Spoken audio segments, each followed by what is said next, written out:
ఇప్పుడు నీకు నిజంగా పెళ్ళైతే పెళ్ళైనప్పుడు మొగుడు పిల్లలు కలిసి కాపురం చేస్తారు, తప్పే ఉంది? భారత రాజ్యాంగం ఎలా చేస్తుంది కదా. లెట్ అస్ అజ్యూమ్ సహజీవనమే అని అనుకుందాము. సహజీవనంలో నువ్వు నా పెళ్ళామి అని చెప్పి నమ్మించడానికి ఏముంది? నువ్వే చెప్తున్నావు కదా సహజీవనం అని చెప్పి డెఫినేషను. అట్లా కూడా మాట్లాడుకుందాం. లివింగ్ రిలేషన్షిప్ అని అంటున్నావు. లివింగ్ రిలేషన్షిప్ అంటే ఏంటి? పెళ్ళి ఎక్కడుంది కాన్సెప్ట్? నీకు ఇష్టం ఉంది, అతనికి ఇష్టం ఉంది, కలిసి కాపురం చేశారు, పెళ్లి చేసుకోలేదు.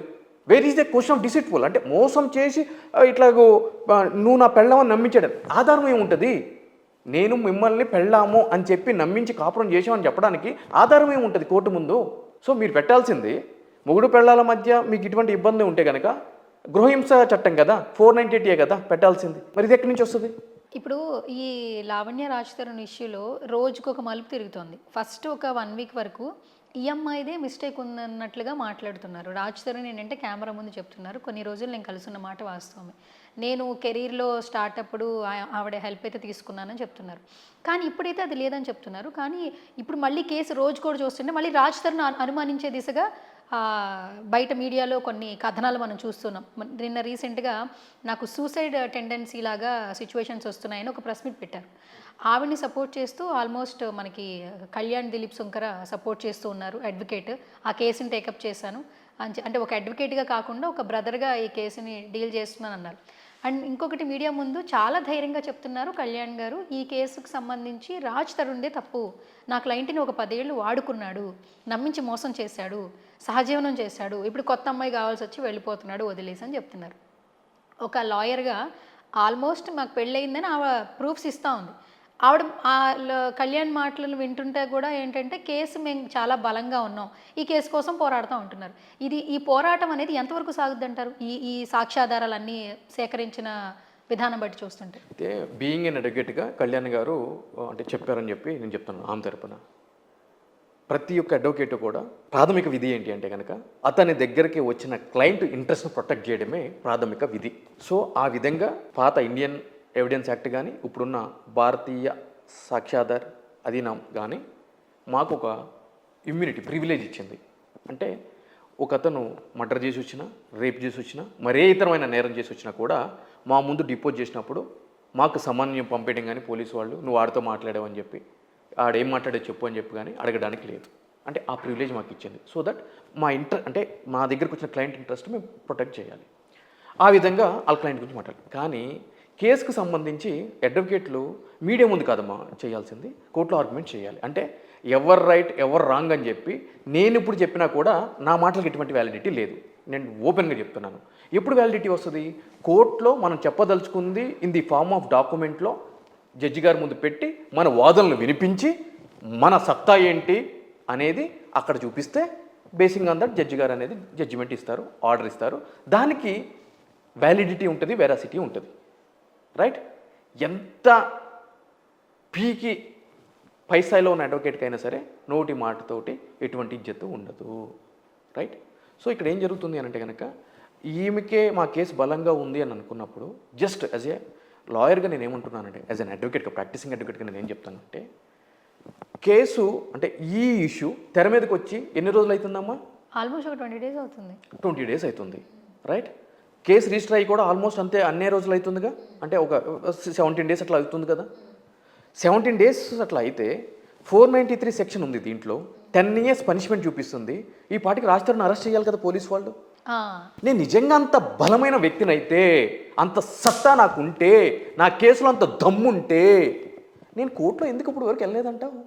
జస్ట్ క్యాజువల్ మేనర్లో అడుగుతున్నా. నాకు నిజంగా అన్యాయం జరుగుతుంది, నా దగ్గర దమ్ముంది, నా కేసులో దమ్ముంది, నా దగ్గర ఆధారాలు ఉన్నాయి, బట్ ఇప్పుడు వరకు రాజ్ తరుణ్ అరెస్ట్ చేయలేదు. నేను ఇంత మొత్తుకుంటున్నా, 15-20 రోజుల నుంచి నేను మీడియాకి ప్రతిరోజు ఎంటర్టైన్మెంట్ ఇస్తున్నాను. సాయంత్రం 6:30కి ఇంటికి వచ్చే ప్రతి ఒక్కరు మెడ చుట్టూ పౌడర్ కొట్టుకుని నా ఇన్సిడెంటే మాట్లాడుకుంటున్నారు, అయినా నాకు న్యాయం జరగట్లేదు. ఆబ్వియస్లీ ఏం చేస్తారో మా ప్రజాస్వామ్యంలో కోర్టు కదా వెళ్ళాల్సింది. ఎందుకు వెళ్ళలేదు కోర్టుకి? బలమైన కేసు ఉంది కదా నా దగ్గర, ఎందుకు వెళ్ళలేదు? చాలా మంది కూడా ఇదే వాదన వినిపిస్తున్నారు. అంటే ఒక పక్కన ఆడపిల్లకి అన్యాయం జరిగింది అనేది కూడా ఆలోచిస్తున్నారు. అట్ ది సేమ్ టైం అన్ని సాక్ష్యాధారాలు ఉన్నప్పుడు ఎందుకు రాజ్ తరుణ్ ఇప్పటి వరకు పోలీసులు అరెస్ట్ చేయలేదు అన్న క్వశ్చన్ రైజ్ అవుతుంది. ఇక్కడ ఏం జరుగుతుందంటే బెయిల్ మీద వస్తున్నారు, అది ఆ మాట కూడా వినిపిస్తుంది. నో అసలు అరెస్ట్ జరిగినప్పుడు బెయిల్ నాట్ లైక్ దట్. అంటే యాంటిసిపేటరీ బెయిల్ ఉంటుంది. సో అయితే నేను ఏమంటున్నా అంటే ఇక్కడ ఏం జరుగుతుందంటే అంతకుముందు ఉన్న చట్ట ప్రకారం 7 years బిలో ఉంటే కనుక 41 years CRPC నోటీస్ ఇవ్వాలి అని చెప్పి అర్నేష్ కుమార్ జడ్జిమెంట్ అని చెప్పి సుప్రీంకోర్టు ఏం చెప్తుందంటే 7 సంవత్సరాల లోపు శిక్ష పడే అవకాశం ఉన్న నేరాల్లో అరెస్ట్ అవసరం లేదు అని చెప్పి సుప్రీంకోర్టు వారు ఉత్తర్వులు ఇచ్చారు. Now the point for consideration ఏంటంటే దీంట్లో 10 years ఉంది. 10 years ఉంటే కనుక ఇమ్మీడియట్ అరెస్ట్ చేయాలి. అయితే హీనియస్ క్రైమ్స్ అంటాం మేము, అంటే రేప్, దాని తర్వాత దారి దోపిడీలు చేయడం, మర్డర్లు చేయడం, వీటిల్లో నా దగ్గరికే ఎంతోమంది క్లయింట్స్ వచ్చారు.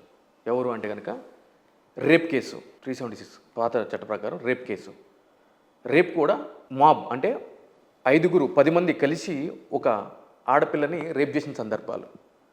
అటువంటి సందర్భాల్లో కూడా అసలు ఇమ్మీడియట్లీ రేప్ అంటేనే తెలుసు మనకి అసలు ఎటువంటి తీవ్రతరమైన నేరం అది పరిగణించగా మనం మాట్లాడుకోవడానికి వీలైనటువంటిది. దాంట్లో కూడా అరెస్టు చేయని సందర్భాలు కోకొల్లలుగానే బీయింగ్ ఎన్ అడ్వకేట్గా నేను చెప్తున్నాను. మీకు కావాలి అని అంటే కనుక పంజాగుట్టలోనే ఒక కేసు సెన్సేషనల్ అయ్యింది గత 5 సంవత్సరాల క్రితమో ఏమో. ఏంటంటే కనుక ఒక లేడీ వెళ్ళి నన్ను 140 మంది రేప్ చేశారని చెప్పి కంప్లైంట్ ఇచ్చింది. 140 మంది మీద కూడా FIR రిజిస్టర్ చేశారు. మీకు గుర్తుందో లేదో కానీ నేను చెప్తున్నాను. ఆమె కూడా ఎవరు, నేను అడ్వకేట్ అని చెప్పి చెప్పింది. మోసపోయిన బాధిత మహిళ. దాంట్లో పొలిటీషియన్స్ పేర్లు కూడా చెప్పింది. 150 మందిని అరెస్ట్ చేశారు ఆ కేసులో, చేయలేదే. అంటే ఏంటంటే పోలీసులు కూడా ఇక్కడ ఏం జరుగుతుందంటే, అంటే ప్రతి దాంట్లో కూడా మనం పోలీసుల మీద నిందేయడం కరెక్ట్ కాదమ్మా. అమ్ముడుపోయారు అని చెప్పి. అంటే అమ్ముడుపోరని నేను చెప్పట్లే, ప్రతి దాంట్లో అమ్ముడుపోతారా? ఇక ప్రజాస్వామ్యం ఉంటుంది. సో ఇక్కడ ఏం జరగాలి అని అంటే కనుక పోలీసులు కూడా ప్రైమ్ ఆఫెసీ అంటాం మేము.